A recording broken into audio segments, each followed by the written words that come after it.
আসসালামু আলাইকুম, আমি মোহাম্মদ শাহজামুল ইসলাম। Adobe Illustrator 2020 পর্ব নম্বর 2 আপনাদের সবাইকে স্বাগতম। যারা প্রথম পর্ব দেখেনি অবশ্যই প্রথম পর্বটি দেখে আসবেন। যারা আমার চ্যানেলে নতুন এখনও সাবস্ক্রাইব করেনি, সাবস্ক্রাইব করে অল বাটনে ক্লিক করে রাখবেন যাতে নতুন নতুন ভিডিওগুলো আপনি পেতে পারেন। তো আজকের ভিডিওটি শুরু করা যাক। প্রথমে আপনি ফাইলে ক্লিক করবেন, করার পর নিউ A4 সাইজ ক্রিয়েট। তারপর আপনি দেখতে পারবেন এখানে টুলবার আছে, এখানে লেয়ার প্রপার্টিজ লাইব্রেরি। আপনাকে যে কাজটি করতে হবে, প্রথম আপনি এখান থেকে এসেনশিয়াল ক্লাসিক এটা করবেন। এটা কেন করবেন আমি দেখাচ্ছি।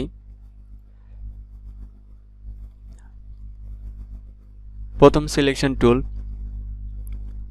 ক্লিক করলাম, এগুলো হচ্ছে আমাদের টুল। তো সিলেকশন টুলের কাজটা দেখানোর জন্য যে কাজটি করতে হবে, রেক্ট্যাঙ্গুলার টুল নেই, নেওয়ার পর এখানে একটা শেপ আঁকি, মানে শেপ ড্র করি। ড্র করার পর সিলেকশন টুল নিলাম, নেওয়ার পর আমাদের এখানে এই যে রেক্ট্যাঙ্গুলার টুলটা নিয়েছি সেটার কোনো প্রপার্টি দেখাচ্ছে না। তার জন্য যে কাজটি করতে হবে, এখানে ক্লিক করবেন, জাস্ট এই যে এসেনশিয়াল ক্লাসিকে ক্লিক করবেন। সবগুলো প্রপার্টিজ চলে আসলো। আসার পর এটা কিন্তু অ্যাডভান্স হয়ে গেছে।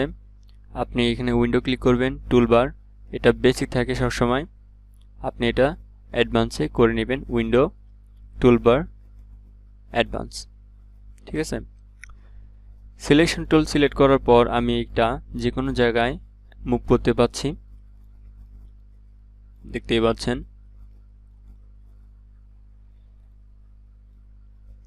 তারপর এখানে যে অপশনটা আছে এটা হচ্ছে ফিল কালারের অপশন।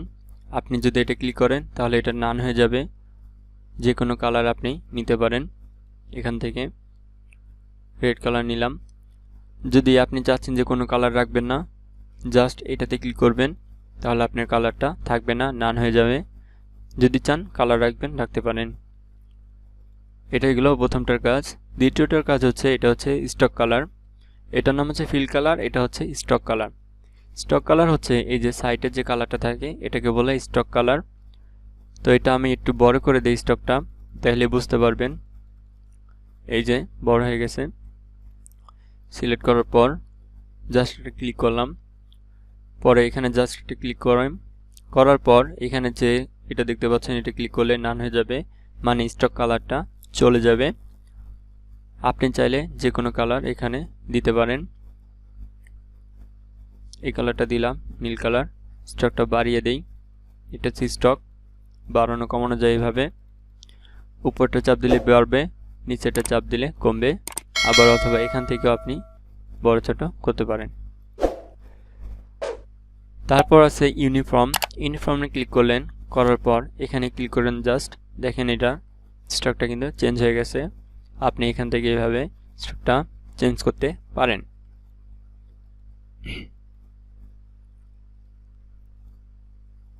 ওকে, এটাই রেখে দিই। তারপরে আছে বেসিক। বেসিকটা ক্লিক করেন, করার পর দেখেন অনেকগুলো অপশন পেয়ে যাবেন। এটা যদি রাখি, এটা রইল রাউন্ড হয়ে গেল, এই যে দেখতে পাচ্ছেন। তারপর এটা ক্লিক করি, ছোট হয়ে গেল। এটাতে ক্লিক করি, আরও চিকন হয়ে গেল। একটু নিচের দিকে যাই, এটাতে ক্লিক করি, দেখেন এরকম হয়ে গেল। আপনি চাইলে সাইটে ক্লিক করে এটা সিলেক্ট করার পর এখানে স্টকটা বাড়িয়ে দেন, কমানো বাড়ানো পারবেন, মানে কমাতে বাড়াতে পারবেন এভাবে। তারপর এখানে আছে অপাসিটি। অপাসিটিটা আপনি যদি কমিয়ে দেন তাহলে অপাসিটিটা থাকবে না। এটা যে কোনো কিছুই আপনি অপাসিটি এভাবে কমাতে বাড়াতে পারবেন।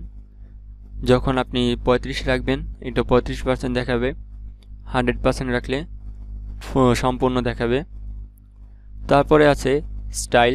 স্টাইলে ক্লিক করলাম। স্টাইলে ক্লিক করার পর এখানে অনেকগুলো শেপ দেওয়া আছে, যেমন এখানে দেওয়া আছে ডাক্স, তারপরে আছে ফুল এজ জিএস। ক্লিক করলাম, দেখেন এটা কিন্তু ডিজাইন হয়ে গেল একটা। হওয়ার পর আপনি এখান থেকেও ডিজাইনটা চেঞ্জ করতে পারেন।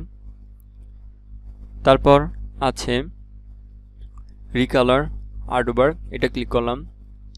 করার পর এই যে রিকালার আর্টওয়ার্ক একটা উইন্ডো চলে আসলো। আসার পর জাস্ট এখানে একটা ক্লিক করলাম। করার পর এখানে লেফট কমপ্লিমেন্ট এটা ক্লিক করলাম। দেখেন এটার ডিজাইনের কালারটা কিন্তু চেঞ্জ হয়ে গেছে। আবার আপনি জাস্ট এখানে ক্লিক করেন, করার পর এটা দেন। এভাবে আপনি বিভিন্ন কালার খুব সহজেই চেঞ্জ করতে পারবেন। আপনি চাইলে এখান থেকেও আপনি এই কালারটার একটু অপারসিটি পার্সেন্টেজ কমিয়ে বাড়িয়ে দিতে পারেন। দেখতে পাচ্ছেন?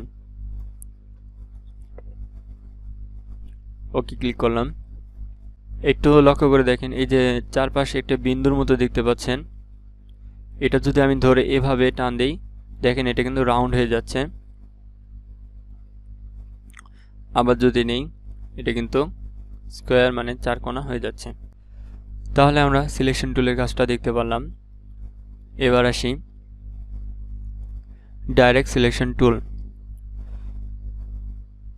সিলেকশন টুল দিয়ে কিন্তু আমরা এই যে কর্নারটা এদিকে নিতে পাচ্ছি না, শুধু বড় ছোটই করতে পাচ্ছি। কিন্তু ডাইরেক্ট সিলেকশন টুল দিয়ে আমরা কর্নারটা সিলেক্ট করে নিয়ে এটা আমরা বিভিন্ন শেপ আকৃতি দিতে পারি। ঠিক আছে, বিভিন্ন শেপ আকৃতি দিতে পারি, যেমন খুশি তেমন দিতে পারি।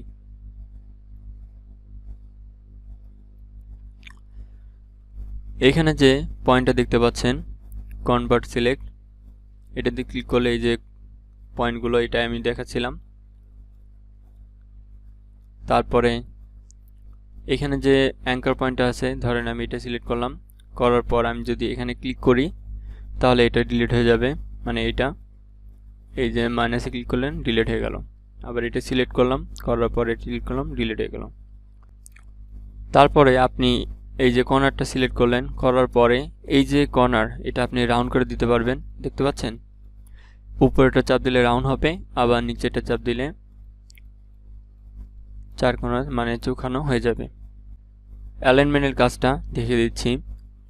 জাস্ট এখান থেকে একটা টেক্সট টুলে ক্লিক করলাম, করার পর জাস্ট এখানে ক্লিক করলাম,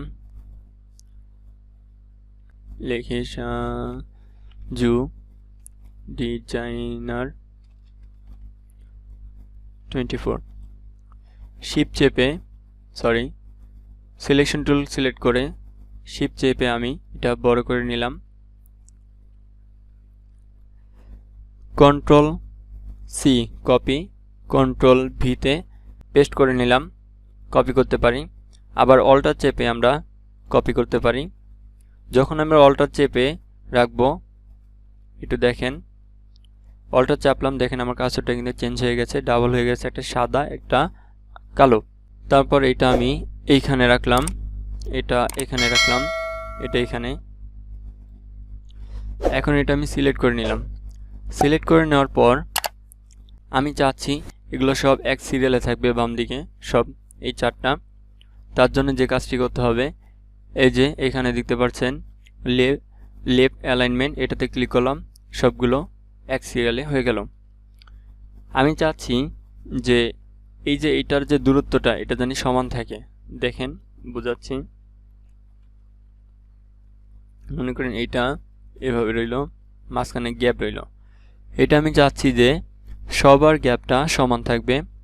তার জন্য যে কাজটি করতে হবে, আমি এটা একটু বড় করে নেই।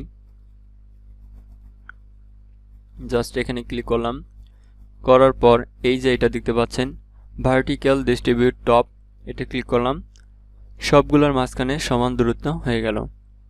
Control alter space bar click করলে আপনি জুম আউট হবে। কন্ট্রোল স্পেস বার ক্লিক করলাম, জুম ইন হচ্ছে। অথবা অল্টার চেপে আপনি স্ক্রল ঘোরালে উপরে নিচে করলে এভাবে ছোট বড় করতে পারবেন। স্পেস বার চেপে ধরে বাম বাটন ক্লিক করে এভাবে নড়াতে পারবেন। কন্ট্রোল মাইনাস ক্লিক করলে জুম আউট হবে। কন্ট্রোল প্লাস করলে জুম ইন হবে।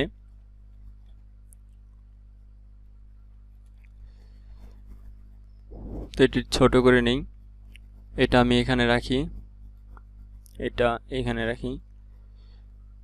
সেই একবার এইটাতে ক্লিক করলাম, এইটাতে চারটা সিলেক্ট হয়ে গেল।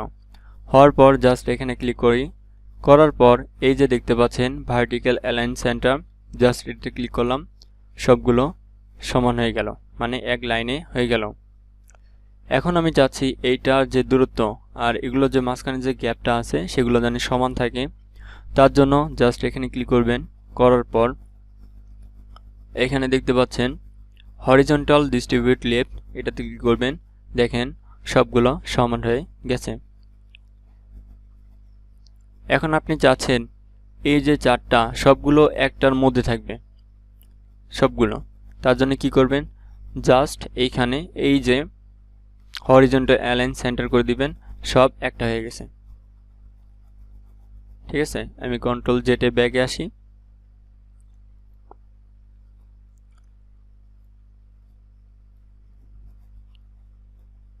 ওকে। আমি চাচ্ছি এগুলো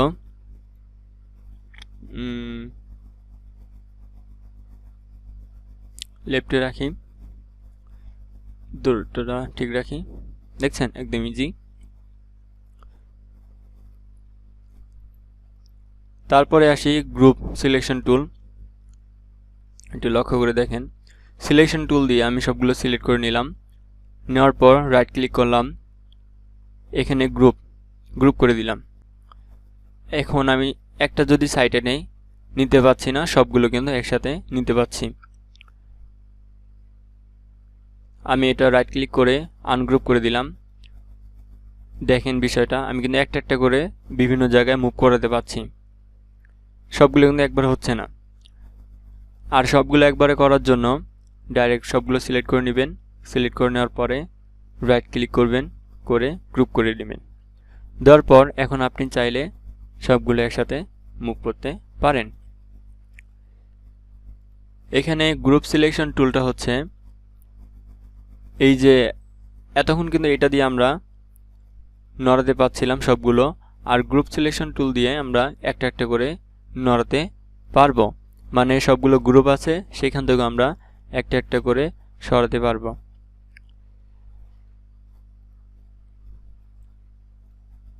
এটা আমি আনগ্রুপ করে দেই।